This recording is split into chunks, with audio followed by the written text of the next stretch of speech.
what's this deal with the metal bowls on their head? It looked like gold half bowls on top of their heads.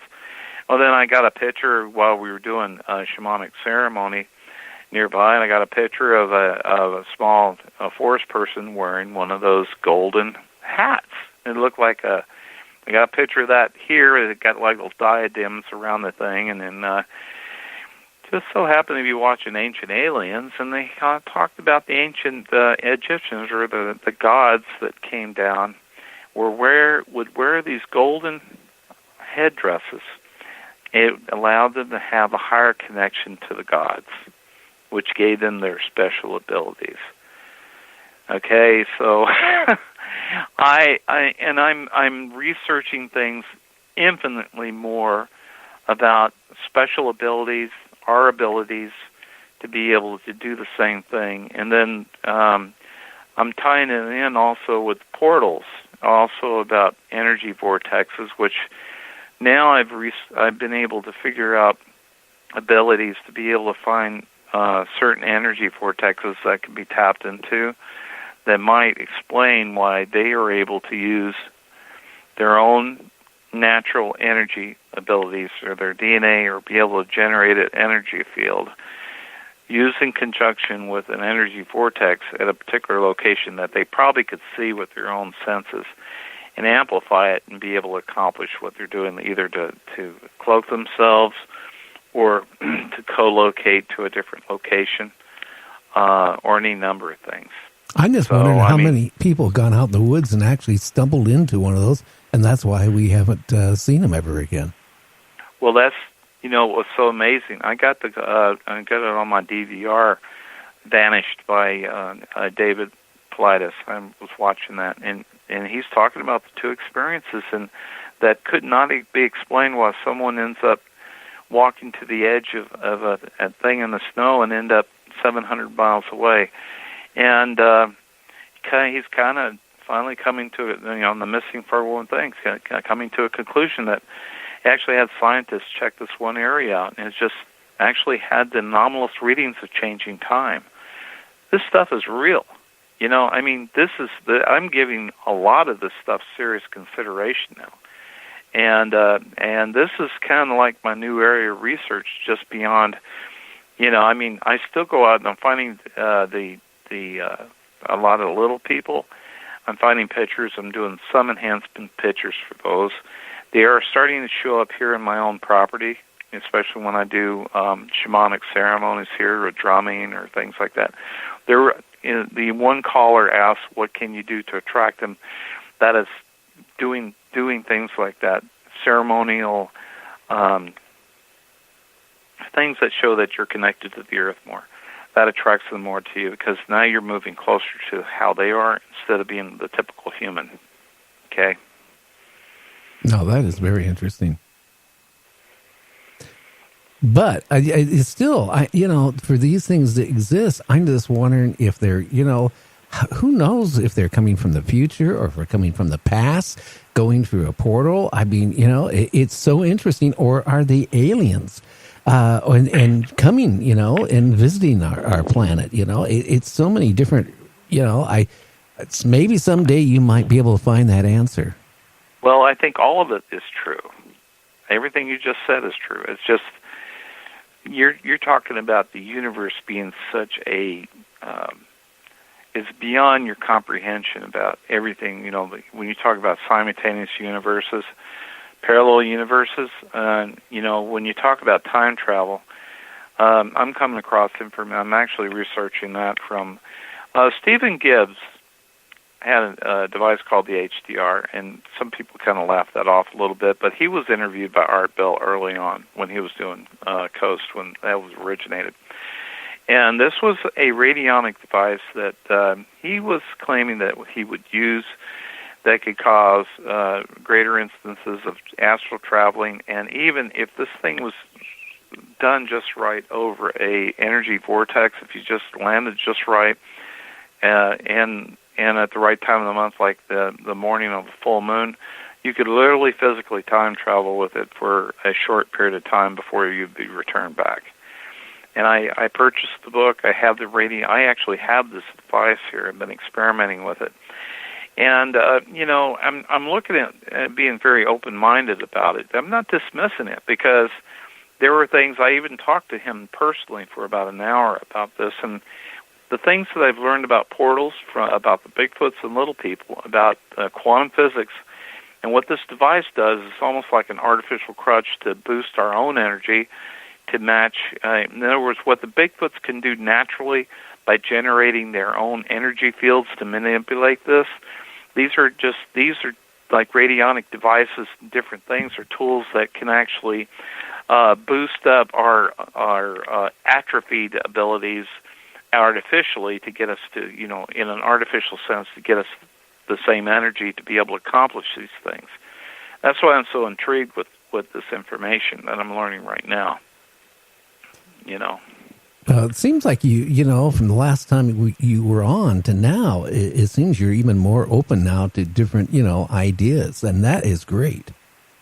Oh yeah, no, you have to progress. I mean, like I said, why do you want to be stuck, in a box and just saying the same old things all the time and not getting anywhere? It's like we have all these researchers that research, and you have a UFO community, then you have a Bigfoot community. They don't talk to each other. They don't attempt to reach, or the paranormal community. They need to connect everything together so that they can connect the dots and take all that information in a very open mind, seeing how this is all connected. Oh, yeah. I mean, that's what needs to happen. Well, I noticed there is such a rift between, the paranormal groups, the UFO groups, the Bigfoot groups, and, even stuff like cryptic groups out there. They look at each one as, they're not real. This is real. Okay. And let me give you a quick example. A friend of mine in DuPont.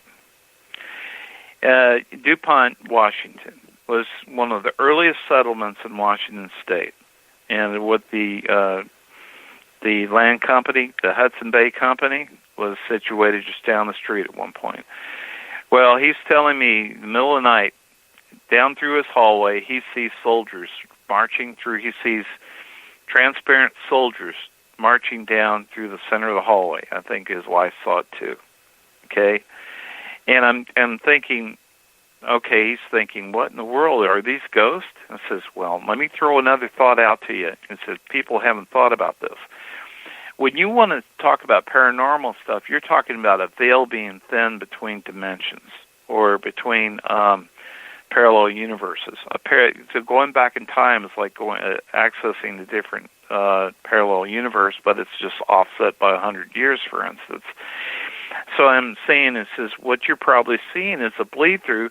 You're actually seeing the past, because everything, past, present, and future, is all happening right now. Everything is in the now. It's just that as we go second by second in our lives, we are constantly transforming into a different universe. But the past universe still exists. Like everything you ever done still exists, but exists as a different dimension, past or future. All possibilities exist. That's why randomness does exist, because if you're able to do it, some version of yourself probably will do it.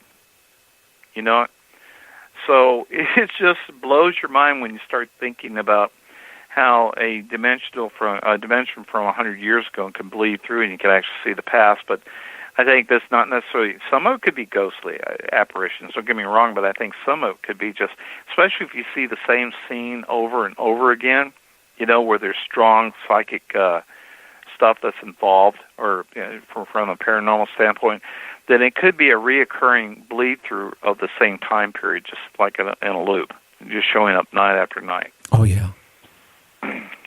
Yeah, that makes a lot of sense too, because I get people telling me that with ghostly encounters, the same thing, but they don't see them, but they see the same routine over and over again. Just like if you had a loop on a tape recorder, just playing the same thing over and over. I see.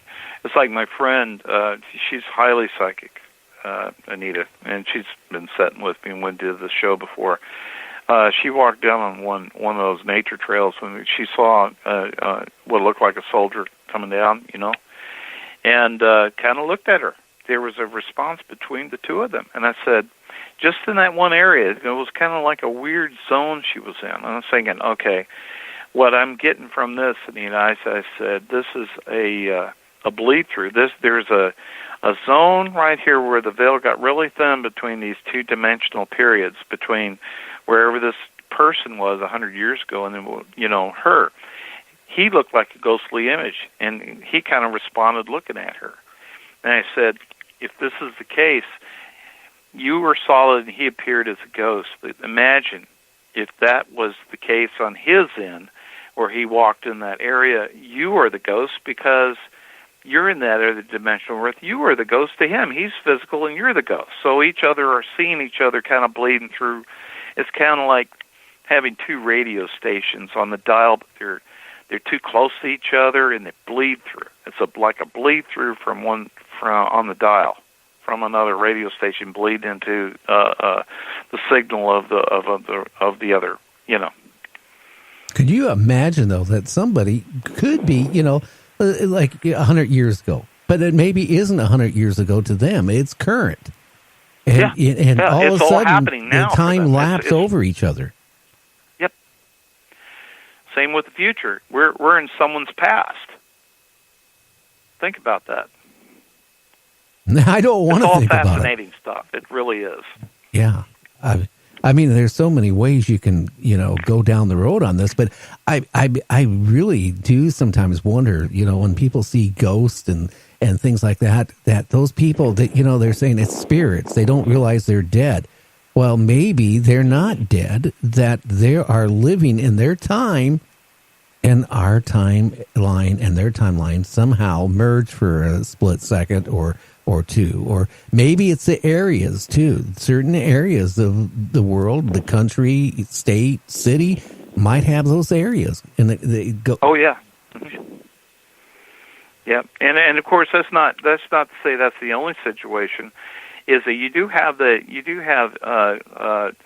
spirit entities that have moved on to, and they are also maybe in a concurrent dimension, but when they interact with you, that they are not on an earthly plane at that point. They may be on a fourth dimensional plane or whatever, but they're interacting with you. The same thing when you go to these haunted houses, or these are areas of veil thinning areas where the vortex energies allow that.